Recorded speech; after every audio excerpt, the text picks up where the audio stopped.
परिणाम घर में क्या निकलता है। क्या हुआ कि दो भाई थे, वो आपस में बड़े प्रेम से रहते, पिताजी बीच में ही चल बसे तो मापा भी दूर हो गए, काम पड़ गया। अब क्या होता है कि बड़ा भाई तो चारों तरफ पटेलियाँ ही करे, बाप की तरह घूमता था, चारों तरफ उसकी दुनिया बात मानती थी। छोटा भाई घर में काम ही काम करता था। अब साहब बड़ा परेशानी, दोनों की शादी हो गई। अब छोटी पत्नी अपने पति से रोजाना कहा कि देखो वे तो रोजाना पैंट शर्ट पहन करके घूमने निकल जाते हैं, सुबह आते हैं, नाश्ता किया फिर निकल जाते हैं, शाम को आते हैं, खाना खा के सो जाते हैं, सारे दिन अंदर का घर का काम मैं करती हूँ, बाहर का काम तुम करते हो, ऐसा काम नहीं चलेगा। अब वो रोजाना समझाए, छोटा भैया अपनी पत्नी है कि देख भाई मान जा, कोई बात नहीं है, बड़ो भैया बहुत अच्छा हो, अपन को अपने बारे में बहुत कुछ सोचता है। लेकिन वो नहीं मानी, बोली नहीं हमको तो अलग होना है। अब ये बात उसकी माँ को पता चला तो उसने सोचा कि अब तो ये भैया दोनों आपस में बिगड़े, अब क्या करना चाहिए।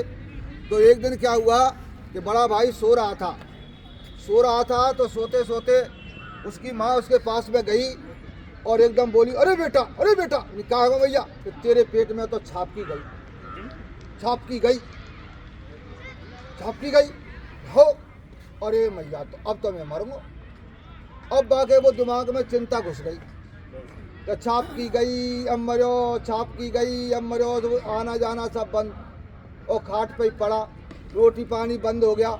अब वो ऐसे कंडीशन में हो गया कि लोग बाग सोचने लग गए कि लला वो तो मरेगा। अब तो क्या हुआ कि उसकी ज़मीन जायदाद में जो किसान आते थे जोतने के लिए, उसके डर के मारे वो आके खेत पे कब्जा करने लग गए।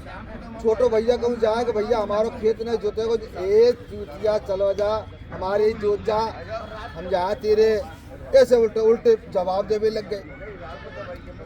अब वो आया तो धीरानी कहने लग गई कि देखो अपने दिन उल्टे है गए, अब तो लड़ाई की तो बात उल्टी पड़ गई, अब क्या करना चाहिए।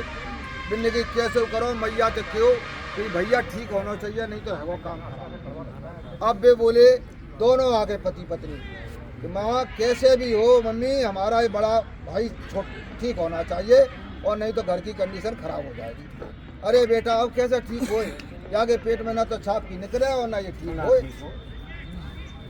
कैसे करो, वैद्य को बुलाओ, डॉक्टर को बुलाओ, पैसा लग जाए, एक आदमी का जमीन बिक जाए, लेकिन भैया ठीक होने चाहिए। और आज के बाद हम दोनों कसम खाते हैं कि भाई साहब तो सिर्फ बैठे रहें, कछु नहीं करें, लेकिन भाई साहब को जिंदा करो, कैसे ये मर गए तो घर की कंडीशन खराब हो जाएगी।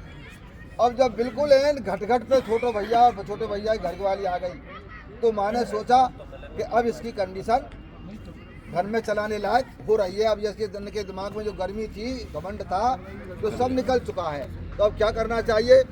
तो भाई सो रहा था मरने की स्थिति में कि अब मरो, मरने के सपने देख रहा था कि अब मैं मरा। तो मैया आई तो कितऊ से एक सूखी सी छाप की उठा के ले आई, तो पानी में भिगो के ले आई। अरे बेटा देख कहा भैया, देख छाप की निकल गई। अरे तो मैं ठीक है गो, फट के दिमाग में जो चिंता थी वो दूर है गई। अब वो दिनों दिन ठीक होने लगा, बाकी खुराक बढ़ा दी, सब काम होने लग गए। अब लोग वागन ने जो उसको गाली देते थे छोटे भाई को, खेती करने नहीं जाते, कटावे नहीं जाते, बाकी बातें नहीं मानते, वे आपस में खुशखुशा भी लग गए। सुने लला है वो जिंदा, मारा को एक करने की नहीं इनके, या ये संग लगो छोटे भाई की।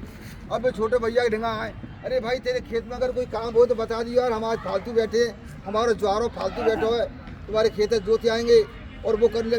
सालियो जब तो तुमने न जानी कि है वो काम या को, अब हमारे भैया जब ठीक है वे लग गो। तो अब ये बात आप मान के चलो परिवार में कि एक भाई काम नहीं कर रहा है, काम नहीं वो बहुत कुछ कर रहा है, वो देख रेख कर रहा है, पूरे घर को डील कर रहा है। तो जो मैं सोचूंगा वो घर में मेहनत का ही काम करता है, वही होता है। काम घर में बहुत होते हैं, आपको अपन सबको भाइयों को मिलकर के काम करना चाहिए, एक दूसरे की क्रिटिसाइज नहीं करनी चाहिए, तो वो तो परिवार आगे बढ़ता रहेगा, और नहीं तो फिर ऐसा ही होता है। इसी बात में सभी मिलकर 5 पर्यटन विकास को उसको बढ़ावा दिया जाए। हाँ।